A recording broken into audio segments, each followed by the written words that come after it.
यहाँ से जो है हमें भारतीय अर्थव्यवस्था की प्रमुख विशेषताओं को देखना है और ये हमारी यूनिट 1 का जो है पेपर 3 जो है मेंस परीक्षा का मुख्य परीक्षा का पेपर 3 है, उसका पहला टॉपिक है। तो उसको हम आपको पहले दिखा देते हैं, वो ज़्यादा ज़रूरी है, आपको देखना ये जानना ज़रूरी है कि हमारा सिलेबस क्या क्या है।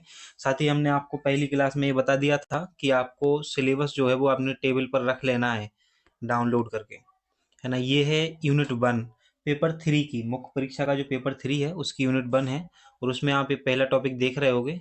पहला ही जो टॉपिक है वो है भारतीय अर्थव्यवस्था की प्रमुख विशेषताएं। इसको हम समझेंगे आज, कौन कौन सी विशेषताएं होती हैं। यहाँ से सीधे क्वेश्चन बन सकता है, तो हम आपको बताएं। अति लघु उत्तरीय प्रश्न भी बन सकता है, लघु उत्तरीय भी बन सकता है और दीर्घ उत्तरीय प्रश्न भी बन सकता है ना। तो इसके लिए आपको तैयार रहना है। एक बार जो मार्किंग स्कीम है ना, आयोग के, आप सिलेबस डाउनलोड करोगे तो उसमें सब कुछ दिया हुआ है कि किस किस टाइप के क्वेश्चन आएंगे, कितने कितने नंबर के आएंगे, कितने शब्दों में आपको उसको लिखना होगा। और आपने हमारा टेलीग्राम ग्रुप जो है वो ज्वाइन कर ही लिया होगा। अधिकारी बाबू MPPSC सर्च करेंगे आप तो आपको हमारा टेलीग्राम ग्रुप जो है वो मिल जाएगा। साथ ही आंसर राइटिंग का एक और ग्रुप है, टेलीग्राम ग्रुप, अधिकारी बाबू MPPSC आंसर राइटिंग। अधिकारी बाबू आंसर राइटिंग आप सर्च करेंगे इतना ही लिख के तो आपको आ जाएगा। जो यूट्यूब पर लोगो लगा हुआ है ना, वही लोगो वही DP वहाँ पे लगी हुई है, तो उससे आपको पहचान हो जाएगी। साथ ही आपकी हेल्प के लिए कि आपको कोई दिक्कत आ रही है किसी भी प्रकार की तैयारी के दौरान, तो आप हमारा नंबर भी नोट कर सकते हो। ये व्हाट्सएप नंबर है, आपकी कोई भी समस्या हो तो आप उसको व्हाट्सएप पर ही बताएं, है ना। क्या है, तो आप लिखेंगे 7869779061। इसको आप नोट कर लीजिए और जब भी ज़रूरत पड़े, तो कोई भी ऐसी ज़रूरत है आपको लग रहा है कि मुझे डिस्कस करना चाहिए, तो आप पहले व्हाट्सएप पर मैसेज करेंगे उस समस्या से संबंधित। उसके बाद मैं आपको खुद कॉल कर लूँगा, या फिर आप कॉल नहीं करना चाहते हैं तो आप बता सकते हो कि सर मैसेज में ही बता देना कि ये प्रॉब्लम आ रही है, तो उसको हम सॉल्व कर लेंगे। एक बार नंबर दोबारा से बोल रहा हूँ, 7869779061। मेरा नाम है शुभम नामदेव और आप इसी नाम से सेव कर सकते हो। साथ ही आप चाहो तो अधिकारी बाबू नाम से भी सेव कर सकते हो। जब इस यूट्यूब चैनल का नाम अधिकारी बाबू सेलेक्ट किया तो सोच रहे थे कि कुछ और नाम रखेंगे, है ना, लेकिन अधिकारी बाबू इसलिए क्योंकि फैमिली में सभी लोग अधिकारी बाबू कहते हैं मुझसे, तो मैंने सोचा कि इसका नाम अधिकारी बाबू ही रखेंगे, है ना। तो इसलिए इस चैनल का नाम अधिकारी बाबू है। आज पहली बार आपको बताया गया है कि इसकी वजह क्या थी। आप लोगों ने बहुत सपोर्ट किया है, इस वीडियो को भी लाइक कीजिए, अपने दोस्तों में शेयर कीजिए। इस वीडियो में हम भारतीय अर्थव्यवस्था की जो प्रमुख विशेषताएं हैं उनको देखने वाले हैं। हमारा मोबाइल नंबर ये स्क्रीन पर शो हो रहा है ना, जो अभी हमने लिख दिया है, तो उसको आप नोट कर लें और इससे व्हाट्सएप से जुड़ जाएं। आप अगर हमारी यूट्यूब वीडियो देखते हो और आप वीडियो के माध्यम से मैसेज करते हो तो एक बार लिख देना कि अधिकारी बाबू भी लिख के भेजना, साथ में हेलो अधिकारी बाबू लिख देना पहले, तो उससे मैं समझ जाऊंगा कि आप यूट्यूब से आए हो सीधे, है ना। तो आगे बढ़ते हैं हम और हम आज के कंटेंट पर आते हैं, आज की क्लास पे आते हैं। बहुत महत्वपूर्ण क्लास होने वाली है, यहाँ से आपको बहुत सारे क्वेश्चन देखने को मिल सकते हैं, मुख्य परीक्षा में क्वेश्चन देखने को मिल सकता है, इसलिए बहुत ही तसल्ली के साथ, बहुत ही आसानी से और आराम से समझना है चीज़ों को।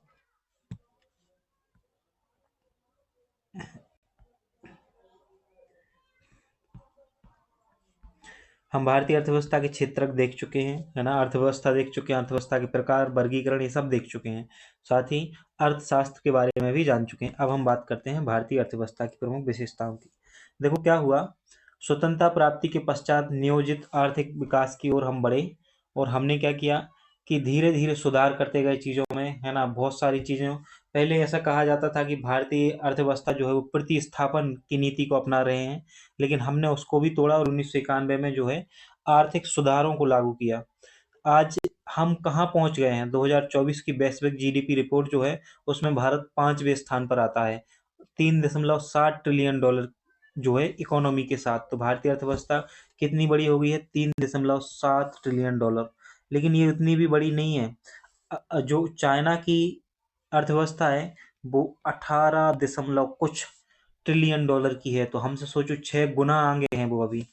तो इतनी बड़ी अर्थव्यवस्था है चाइना की और हमें उनको पीछे करना है, अगर उनकी बराबरी करनी है तो हमें बहुत तेज गति से आगे बढ़ना होगा, चीज़ों में सुधार करना होगा और उल्लेखनीय विकास करना होगा। तो वर्ष 2024 में वैश्विक GDP रैंकिंग में भारत कौन से स्थान पर है, 5वें स्थान पर। एक तो ये याद रखना है आपको।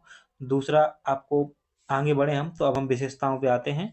एक लक्ष्य भी याद रखना है, भारत सरकार ने एक लक्ष्य निर्धारित किया है, भारत 2047 सरकार ने वर्ष 2047 तक भारत को विकसित राष्ट्र की श्रेणी में लाने का महत्वाकांक्षी लक्ष्य रखा है। तो इसको भी आपको याद रखना है, ये प्रीलिम्स में भी पूछा जा सकता है। साथ ही अगर आप आंसर लिखते समय ऐसे फैक्टों का प्रयोग करते हो मुख्य परीक्षा में, तो निश्चित रूप से आप आधा एक अंक दूसरे और स्टूडेंट से जो है वो अधिक प्राप्त करोगे। और मेंस परीक्षा में तो एक एक नंबर में रैंक बदल जाती है ना, तो ये बहुत मैटर करता है। एक नंबर से आपका सिलेक्शन चूक भी सकता है, और एक एक नंबर से कभी आप फर्स्ट रैंक तक भी पहुंच सकते हो, पहली रैंक तक भी पहुंच सकते हो। ये चीजें आपको ध्यान रखनी है। पहले भारतीय अर्थव्यवस्था की विशेषताओं को शॉर्ट में समझते हैं, फिर हम विस्तार से उनको देखेंगे। भारतीय अर्थव्यवस्था की विशेषताओं को हम दो प्रकार से पढ़ते हैं। एक तो पढ़ते हैं परंपरागत विशेषताएं, और दूसरा पढ़ते हैं नवीन विशेषताएं। जो नई विशेषताएं भारतीय अर्थव्यवस्था जैसे जैसे स्वरूप लेती जा रही है, हम उनको भी देख लेंगे। देखो, भारतीय अर्थव्यवस्था की जो परंपरागत विशेषताएं हैं, उनमें जो आता है, जैसे भारतीय अर्थव्यवस्था ग्रामीण अर्थव्यवस्था है, आप सभी जानते हो। प्राथमिक क्षेत्र की प्रधानता है, अर्थात कृषि सेक्टर ज्यादातर अधिक विस्तार लिए हुए है, और अधिकतर जो जनसंख्या है वो कृषि क्षेत्र पर ही निर्भर है। आप जानते हो कि 70% से अधिक आजीविका जो है वो कृषि के लिए निर्भर है। जनसंख्या का लगभग 70%, कितना, 70% जो है वो जनसंख्या का जो है आज भी कृषि पर निर्भर है। जबकि ये जीडीपी का कितना प्राप्त करता है, जीडीपी का प्रदान कितना करता है देश को, तो मात्र 17%, 17.59% जो है ये प्रदान करता है। जीडीपी में सहयोग कृषि क्षेत्र का है 17.59%, जबकि जनसंख्या कितनी लगी हुई है, 70% जनसंख्या इसमें लगी हुई है।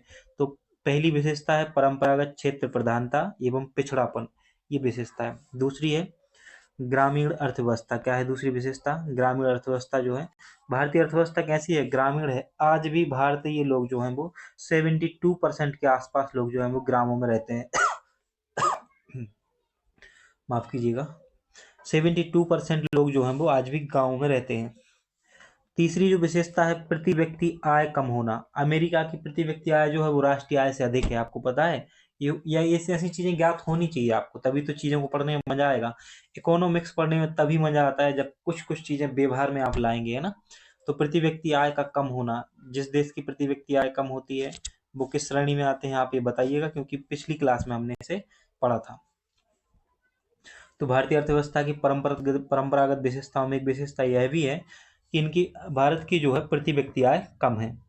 जनसंख्या का अर्थव्यवस्था पर अधिक दबाव है, अत्यधिक दबाव है। आप जानते हो भारत की जनसंख्या जल्द ही चाइना को पीछे छोड़ने वाली है, और हम पहले स्थान पर आने वाले हैं। यहाँ पर व्यापक बेरोजगारी देखने को मिलती है। बेरोजगारी का लेवल तो इस लेवल पर है कि अभी एमटीएस की जॉब आई थी, और आपने देखा होगा कि 8,000 वैकेंसियों के लिए 60 लाख फॉर्म डाले गए हैं। कितने? 60 लाख फॉर्म भरे गए हैं 8,000 वैकेंसियों के लिए। तो मारम्मार इतनी है। और तो और प्यून की एक जॉब आई थी, चपरासी की एक जॉब आई थी, उसके लिए भी 58 लाख फॉर्म डाले गए थे। सुप्रीम कोर्ट में जब ये अर्जी पहुंची, उससे संबंधित एक डिस्प्यूट था उस वैकेंसी से संबंधित, जब सुप्रीम कोर्ट में पहुंची तो जज हिल गया कि क्या हो रहा है। प्यून की, चपरासी की वैकेंसी के लिए पीएचडी होल्डर बैठ रहे हैं वहां पर उस परीक्षा में। सोचो, सरकारी जॉब का ये क्रेज है। तो व्यापक स्तर पर बेरोजगारी है भारतीय अर्थव्यवस्था में। तो यह भी एक विशेषता है कि व्यापक बेरोजगारी क्या है, विशेषता है। संपन्नता में दरिद्रता, इसका मतलब क्या होता है, इस शब्द को समझो आप। संपन्नता में दरिद्रता, भारत के पास संसाधन तो बहुत सारे हैं। क्या है? संसाधन है, संसाधन बहुत सारे हैं संपन्नता में, लेकिन यहाँ के जो व्यक्ति है ना वो गरीब हैं। जैसे नॉर्थ ईस्ट की ओर जब हम जाते हैं तो हम देखते हैं कि संसाधन बहुत सारे हैं, बहुत शानदार कल्चर है, और वैसे भी बहुत ब्यूटीफुल लगता है। अभी मेरा असम जाना हुआ था, कामाख्या और गुवाहाटी, साथ ही ईटानगर भी जाना हुआ, तो मैंने देखा कि बहुत समृद्धि है, सब कुछ है, धनी है पूर्व उत्तर पूरा, लेकिन वहाँ के जो लोग हैं वो निर्धन हैं, गरीब हैं, है ना। तो ऐसे ही भारत में है कि यहाँ भारत धनी देश है। कैसा है भारत? धनी देश है, लेकिन यहाँ के लोग कैसे हैं? निर्धन है। आर्थिक विषमता है, भारत में आर्थिक विषमता देखने को मिलती है। क्यों? क्योंकि कुछ लोगों के पास देश का बहुत सारा धन है, बहुत सारी संपत्ति है, लेकिन एक बड़े लेवल पे जो है वो छुटपुट मामले में थोड़ा थोड़ा सा संपत्ति है। इसको अभी विस्तार से समझेंगे सारी चीजों को। पूंजी का अभाव है, परंपरावादी समाज है, यह भी बाधक है समाज को आगे बढ़ाने में, अर्थव्यवस्था को आगे बढ़ाने में परंपरावादी समाज जो है वो बाधक होता है। कुछ चीजें ऐसी होती हैं जैसे जाति प्रथा। तो जाति प्रथा क्या है? बाधक है, एक समस्या है अर्थव्यवस्था के लिए। परिवहन एवं संचार साधनों का अभाव। तो धीरे धीरे हम इसमें तरक्की तो कर रहे हैं, लेकिन परिवहन और संचार के साधनों का अभी भी पर्याप्त मामलों में जो है वो अभाव है। हम चाइना में देखो क्या परिवहन और क्या संचार के साधनों की सुविधा की गई है, बहुत फास्ट और तीव्र गति से, है ना। तो ये तो हुई परंपरागत विशेषताएं, इनको विस्तार से आगे समझने वाले हैं। आते हैं भारतीय अर्थव्यवस्था की नवीनतम विशेषताओं पे। कौन कौन सी नवीनतम विशेषताएं हैं? योजनाबद्ध विकास, औद्योगिक विकास हो रहा है, सार्वजनिक क्षेत्र का विकास हो रहा है, बैंकिंग सुविधाओं का विकास हो रहा है, प्रति व्यक्ति आय में वृद्धि हो रही है। और परंपरागत विशेषताओं में क्या पढ़ा हमने? प्रति व्यक्ति आय का कम होना, जबकि प्रति व्यक्ति आय में अब वृद्धि हो रही है धीरे धीरे। नए नए उद्योग लगाए जा रहे हैं और समाजवादी समाज की स्थापना के प्रयास किए जा रहे हैं। तो अब हम आते हैं सीधे वहां पर जहां से हमें विस्तार से समझना है। भारतीय अर्थव्यवस्था की परंपरागत विशेषताओं में पहली जो विशेषता है, प्राथमिक क्षेत्र की प्रधानता एवं पिछड़ापन। क्या है? प्राथमिक क्षेत्र की प्रधानता एवं पिछड़ापन। आप चाहो तो जब पूछा जाए कुछ भी तो आप कमेंट कर सकते हो, उससे आपको याद होती हैं चीजें, उससे मेरा कोई प्रॉफिट नहीं है। लेकिन हाँ, इतना ही जरूर हो जाता है, जैसे आप कमेंट करते हो तो मुझे पता चल जाता है कि आप क्लास देख रहे थे, आपने क्लास ली है, और कौन कौन से वो सीरियस बच्चे हैं जो वाकई में उनसे कुछ पूछा जाता है और वो कमेंट करते हैं।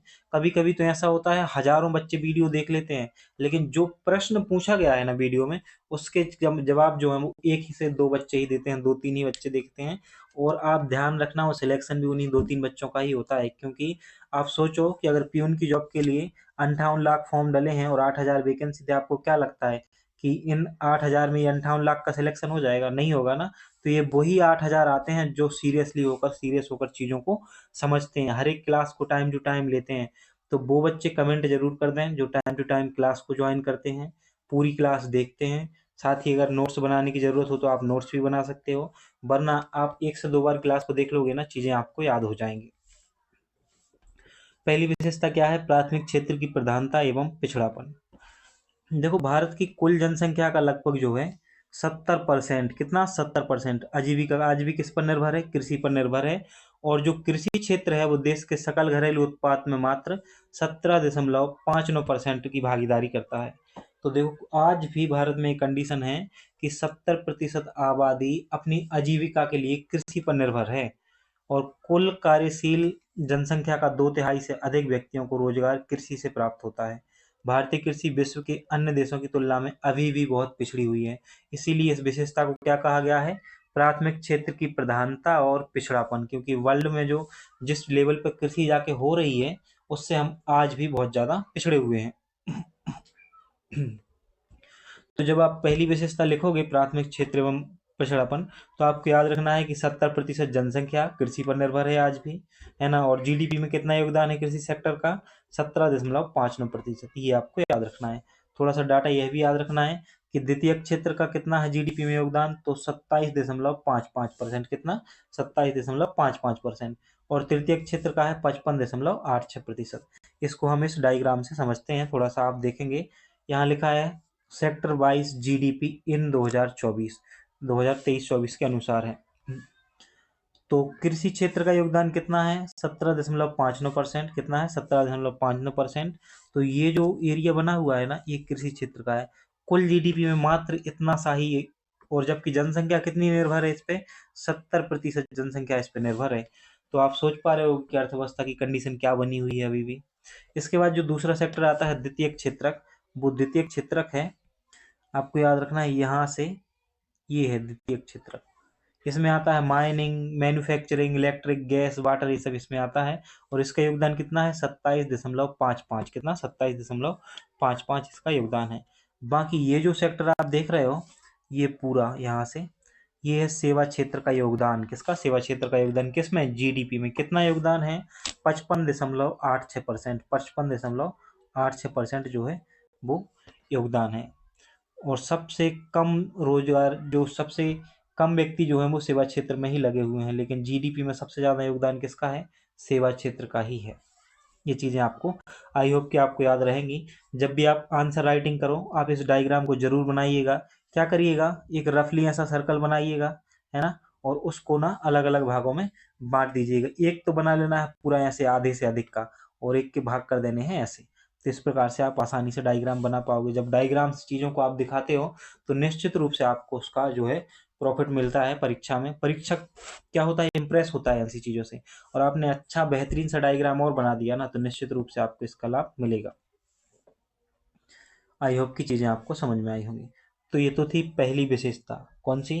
पहली विशेषता थी प्राथमिक क्षेत्र की प्रधानता और पिछड़ापन। इन चीज़ों को हम समझ चुके हैं कि प्रधानता है आज भी और पिछड़ापन क्यों है। अब दूसरी अर्थव्यवस्था की जो विशेषता है वो है ग्रामीण अर्थव्यवस्था। क्या है? ग्रामीण अर्थव्यवस्था दूसरी विशेषता है। आज भी भारत गाँव का देश है, गाँव में बसने वाला देश है। अधिकतर जनसंख्या यहाँ की गाँव में बसती है। अधिकतर क्रियाकलाप, आर्थिक गतिविधियां आज भी गाँव में ही हो रही हैं, और 72% जनसंख्या जो है वो गाँव में निवास करती है। कुल जनसंख्या का कितना? 72%। यहाँ पर 6.5 लाख गांव और लगभग 3,949 नगर व शहर हैं। 6.50 लाख गांव हैं, ये कम नहीं होती है संख्या। यहाँ पर प्रत्येक 10 व्यक्ति में से 7 व्यक्ति गांव में निवास करते हैं। कहाँ पर? 7 व्यक्ति गांव में निवास करते हैं। इस प्रकार से हम कह सकते हैं 72% जनसंख्या जो है, ऑथेंटिक आंकड़ा है ये। इतनी जनसंख्या कहाँ निवास करती है? गांव में निवास करती है। प्रति व्यक्ति आय का कम होना, ये भी एक अर्थव्यवस्था की विशेषता है। प्रति व्यक्ति आय जो है वो कम है। एक संगठन है राष्ट्रीय सांख्यिकीय कार्यालय। कौन सा संगठन? राष्ट्रीय सांख्यिकीय कार्यालय। इसके अनुसार 2022-23 के लिए प्रति व्यक्ति शुद्ध राष्ट्रीय आय जो है 1,72,000 है प्रति वर्ष। कितनी है? 1,72,000 है प्रति वर्ष। ये विकसित देशों के मुकाबले और अन्य देशों के मुकाबले ना बहुत ही कम है। कितनी है? बहुत ही कम है। जनसंख्या का अर्थव्यवस्था पर अत्यधिक दबाव है, क्योंकि जनसंख्या में काफी उच्च वृद्धि देखी जा रही है, इसलिए जनसंख्या का 2011 की जनगणना के अनुसार 121 करोड़ से अधिक हो गई है जनसंख्या, और अभी तो और भी ज्यादा हो गई है ना, 140 करोड़ के आसपास पहुंच चुकी है भारत की जनसंख्या। ये चीजें आपको याद रखनी है। तो देखो, पहली विशेषता देखी, प्राथमिक क्षेत्र की प्रधानता एवं पिछड़ापन, ग्रामीण अर्थव्यवस्था और प्रति व्यक्ति आय का कम होना, जनसंख्या का अर्थव्यवस्था पर अत्यधिक दबाव, ये भी विशेषता हम देख चुके हैं। थोड़ा सा ये डायग्राम दिया हुआ है, इस आंकड़े को हम समझ लेते हैं कि क्या है ना। तो आप देखेंगे 2016 से 2022 तक बेरोजगारी दर ली हुई है ना। ये ग्राफ कुछ इस प्रकार से चला है, यहाँ से शुरू हुआ, पहले सीधा गया, फिर ऊपर की ओर उठा, फिर बेरोजगारी बढ़ती गई, और फिर ये नीचे की ओर आया और फिर उठा है। तो कहने का मतलब ये है, आप नीचे देखोगे 2016 में 3.2% थी, फिर 3.3% हुई, फिर एकदम उछाल आई 2018 में, फिर ऊपर की ओर गई है बेरोजगारी। कहने का मतलब ये है 2016 से बेरोजगारी लगातार बढ़ी, लेकिन 2021 में जो है बेरोजगारी घटी थी, और अब वापस से बेरोजगारी जो है वो बढ़ रही है। तो ये चीजें आपको याद रखनी है। अगर ये कहीं लिखा आ जाए कि लगातार भारत में बेरोजगारी दर बढ़ रही है, तो ऐसा नहीं है ना।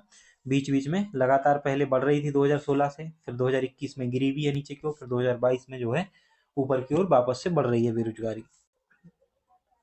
आई होप कि चीजें आपको समझ में आ रही होंगी और आप चीजों को लिख पाओगे।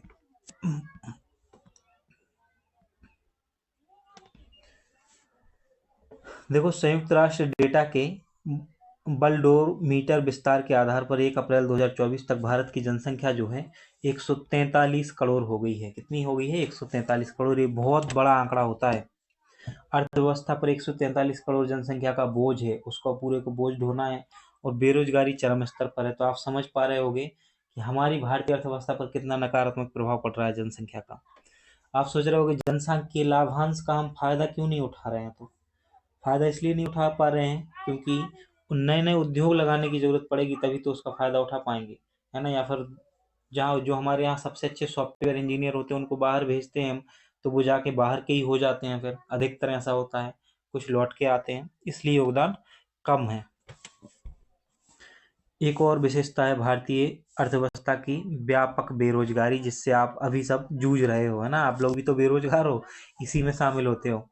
जनसंख्या में तीव्र वृद्धि हो रही है, रोजगार के अवसरों में पर्याप्त वृद्धि नहीं हो रही है, इस कारण से बेरोजगारी का दबाव जो है वो हमारी भारतीय अर्थव्यवस्था पर पड़ रहा है। वर्तमान में बेरोजगारों की संख्या लगभग 15 करोड़ है। कितनी है? 15 करोड़ है। इस संख्या में प्रति वर्ष 60 लाख व्यक्तियों की वृद्धि हो जाती है। कितनी? प्रति वर्ष जो है 60 लाख व्यक्तियों की वृद्धि हो जाती है। तो आप लोग भी ना कुछ ऐसा जरूर करिए। अभी तो स्टडी कर रहे हो तब तक का ठीक है, नौकरी के साथ साथ जब नौकरी आप एसडीएम बन जाए तब उसके साथ साथ कुछ ऐसा जरूर करिए कि और भी लोगों को रोजगार मिल सके, है ना। तो व्यापक बेरोजगारी भी एक विशेषता है, यह भी आपको याद रखना है। अगली विशेषता है संपन्नता में दरिद्रता। आप जानते हो भारत एक धनी देश है, शुरू से ही रहा है, लेकिन यहाँ के लोग जो हैं वो निर्धन है। भारत धनी देश इसलिए कहा जाता है क्योंकि यहाँ खनिज है, वन संपदा है, जनशक्ति है, अन्न साधन भी पर्याप्त मात्रा में है, लोहा, कोयला, मैग्नीज, अभ्रक, बॉक्साइड सब कुछ निकलता है यहाँ पे, है ना, और तेल और गैस के भंडार भी हैं। उसके बावजूद भी भारत कैसा है? भारत के लोग गरीब हैं, भारत तो धनी देश है। चलिए, अच्छा ये बताइए आप कि मध्य प्रदेश में जो है कोयला उत्पादन कहाँ कहाँ होता है और सबसे उच्च क्वालिटी का कोयला कहाँ मिलता है? देखते हैं कौन कौन से वो पढ़ाकू बच्चे हैं जिनको ये याद होता है। तो कोचिंग में, यहाँ पे क्लास में जो भी पूछा जाता है कमेंट जरूर करिएगा। जो बच्चे कमेंट करेंगे उनका कमेंट जो है वो नेक्स्ट क्लास में जरूर पढ़ा जाएगा। अगली विशेषता है आर्थिक विषमता। कौन सी है? आर्थिक विषमता। तो भारत विश्व के सबसे अधिक असमानता वाले देशों में एक है। क्यों? क्योंकि जहां 10% आबादी के पास, शीर्ष जो 10% आबादी है उसके पास कुल राष्ट्रीय संपत्ति का कितना भाग है? 77% है। तो देख लो, 10% लोग लिए बैठे हैं 77% भाग, और बाकी बची हुई जनता के पास कितना बच रहा है मात्र। तो आप ये अंदाजा लगा ही पा रहे हो कि क्या ही है। तो 23% के आसपास हिस्सा बाकी सबके पास बचा हुआ है। तो 10% जो है ना उसके पास 77% संपत्ति है देश की, 77%। और बाकी बची हुई जो जनसंख्या है, 90% आबादी, उसके पास कितना है? मात्र 22-23% ही हिस्सा है। आय असमानता। विश्व असमानता रिपोर्ट जो है ना, वर्ल्ड इनइक्वालिटी रिपोर्ट 2022 के अनुसार भारत विश्व के सबसे असमान आय वितरण वाले देशों में से एक है, जहां शीर्ष 10% और शीर्ष 1% आबादी के पास कुल राष्ट्रीय आय का 57% और 22% हिस्सा है, जबकि निचले जो 50% की हिस्सेदारी घटकर 13% रह गई है। कहने का मतलब है आय की असमानता बहुत है, लोगों के पास जो पैसे का वितरण है, आर्थिक संसाधनों का वितरण है, वो समान नहीं है। और इसी को बैलेंस करने का काम कौन करता है? अर्थशास्त्र करता है। पूंजी का अभाव है ना, पूंजी का अभाव है, यह भी एक महत्वपूर्ण विशेषता है, पूंजी का अभाव। भारतीय अर्थव्यवस्था की एक विशेषता ये भी है कि पूंजी का अभाव है, दो प्रकार से। किस प्रकार से? एक तो प्रति व्यक्ति उपलब्ध पूंजी कम है, निम्न मात्रा में है, और दूसरा पूंजी का निर्माण भी बहुत प्रचलित निम्न दर से होता है ना। तो पूंजी निर्माण भी बहुत धीमी गति से हो रहा है, और जो पूंजी की मात्रा है वह भी प्रति व्यक्ति कैसी है? कम है। ये भारतीय अर्थव्यवस्था में अल्प विकास का एक मूल कारण बना हुआ है। अगर पूंजी होगी ना तो चीजें जल्दी से आगे बढ़ेंगी, लेकिन ऐसा है नहीं। अधिकतर अल्प विकसित देशों में व्यापक गरीबी के कारण पूंजी निर्माण की दर बहुत कम होती है। भारत में प्रति व्यक्ति आय अत्यधिक कम होने के कारण यहाँ पूंजी निर्माण जो है एवं विनियोग जो है की दर जो है अन्य देशों की तुलना में बहुत कम देखने को मिलती है। वास्तव में पूंजी निर्माण आर्थिक विकास का एक महत्वपूर्ण तत्व है। भारत में साल 2021-22 में सकल घरेलू उत्पाद जीडीपी में सकल पूंजी निर्माण जो है वो 31.4% मात्र था, है ना। तो ये बहुत कम होता है। एक मिनट रुकेंगे आप।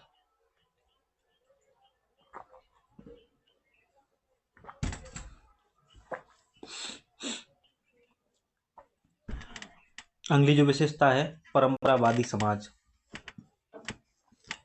हम और आप जिस समाज में रहते हो वो आज भी बहुत सी परंपराओं पर प्रचलित है। आप जानते हो, जैसे जाति प्रथा हो गई, सम्मिलित परिवार प्रणाली हो गई। इससे क्या होता है? श्रम व पूंजी की गतिशीलता में जो है वो बाधक होती है। सम्मिलित परिवार भी होता है, जैसे जाति प्रथा है, बहुत सारी चीजें ऐसी हैं जो, जैसे कोई ब्राह्मण वर्ग है तो वो बहुत सारे कार्य ऐसे हैं जो वो नहीं कर पाते, और कुछ जैसे मान लो SC ST वर्ग है तो वो भी ऐसे बहुत सारे कार्य आज भी गाँव में हैं जो उनके द्वारा किए जाते हैं, उनके अलावा कोई और नहीं करेगा। और कुछ कार्य ऐसे होते हैं कि जो SC ST नहीं कर सकते हैं। तो ये एक प्रॉब्लम है, जाति प्रथा। साथ ही सम्मिलित परिवार प्रणाली। सम्मिलित परिवार प्रणाली में क्या होता है?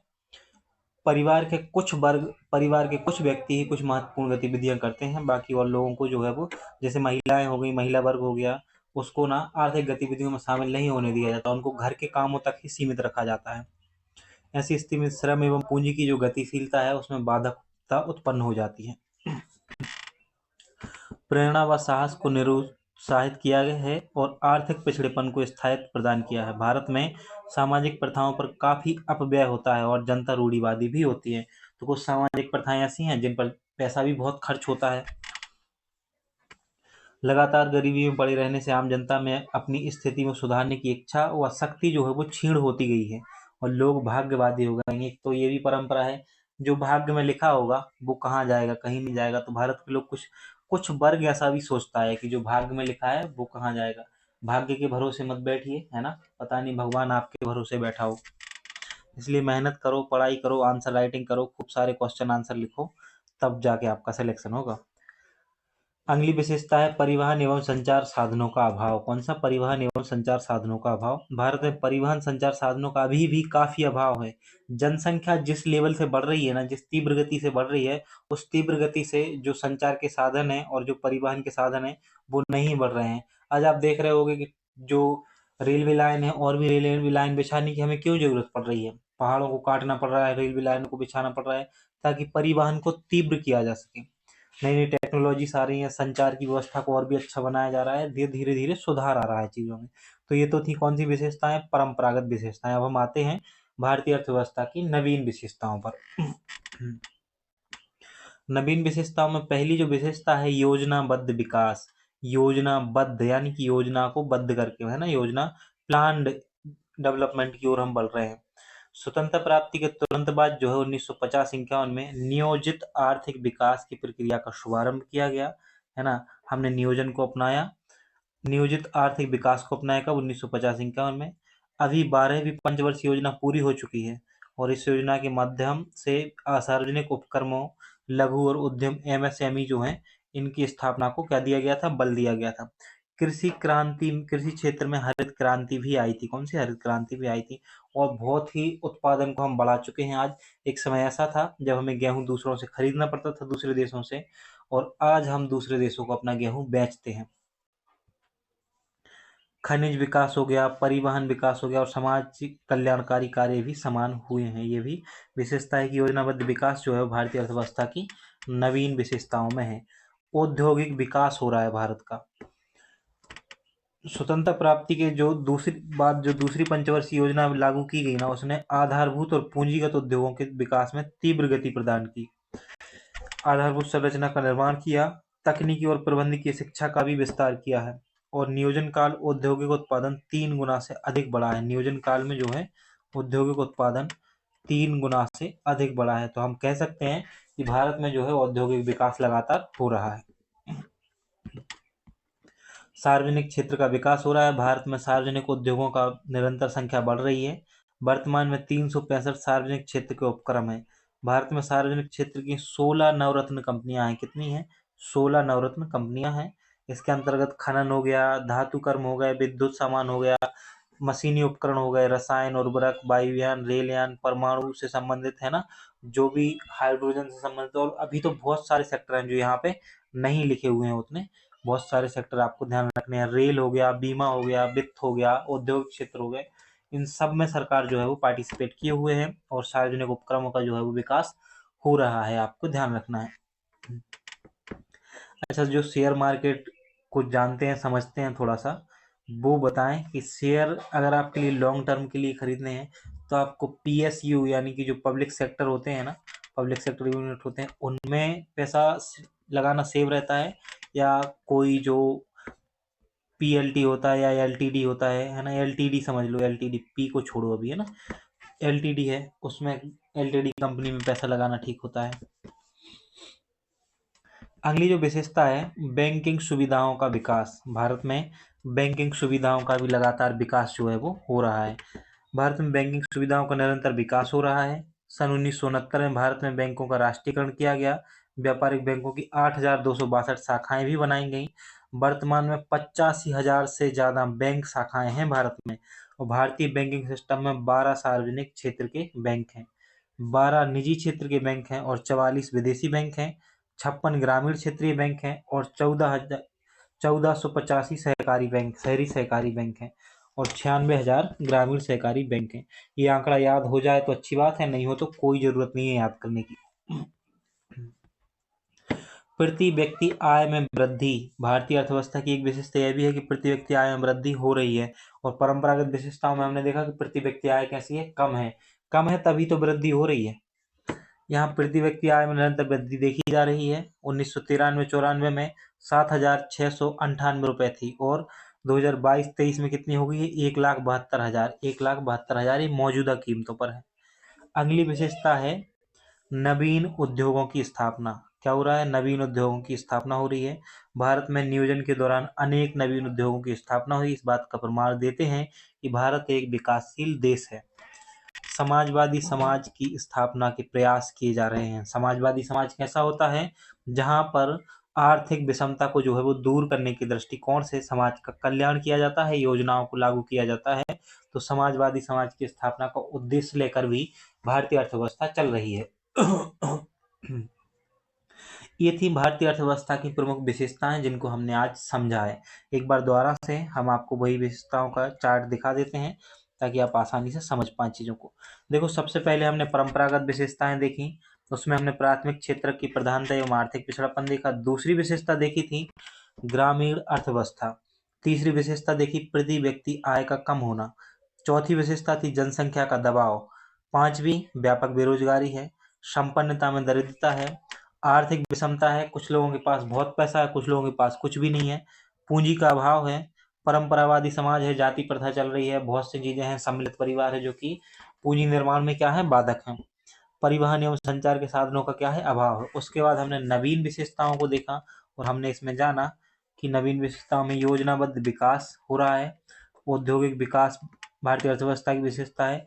सार्वजनिक क्षेत्र का विकास, बैंकिंग सुविधाओं का विकास, प्रति व्यक्ति आय में वृद्धि हो रही है, नवीन उद्योगों की स्थापना की जा रही है और समाजवादी समाज की स्थापना के लिए भारत सरकार जो है वो लगातार प्रयासरत है। ये भारतीय अर्थव्यवस्था की विशेषताएं हैं। तो आपको जो भी क्वेश्चन मिल रहे हैं टेलीग्राम ग्रुप पर, उनको लिखकर आपको सेंड करना है। निश्चित रूप से उनका रिव्यू आपको वापस से मिलेगा, है ना। और आप अगर हमारे साथ व्हाट्सएप पर जुड़ना चाहते हो तो हमारा मोबाइल नंबर है, ये व्हाट्सएप नंबर है 7869779061। इस नंबर पर आप मैसेज कर सकते हो और आप साथ में जब मैसेज करो कि यूट्यूब के थ्रू आप मैसेज कर रहे हो तो आप हेलो लिखकर अधिकारी बाबू जरूर लिखिएगा, है ना, ताकि मैं समझ पाऊँ कि आप यूट्यूब के द्वारा यहाँ पर आए हो। तो मिलते हैं फिर नेक्स्ट वीडियो में, और नेक्स्ट वीडियो में हम क्या पढ़ने वाले हैं वो भी हम आपको इसी क्लास में बता देते हैं। तो नेक्स्ट क्लास में जो है हम भारतीय अर्थव्यवस्था के समक्ष जो चुनौतियां हैं उनको देखेंगे और इनका समाधान समझेंगे कि क्या समाधान हो सकता है। तो मिलते हैं फिर, तब तक के लिए अपना ध्यान रखिए, अपनों का ध्यान रखिएगा।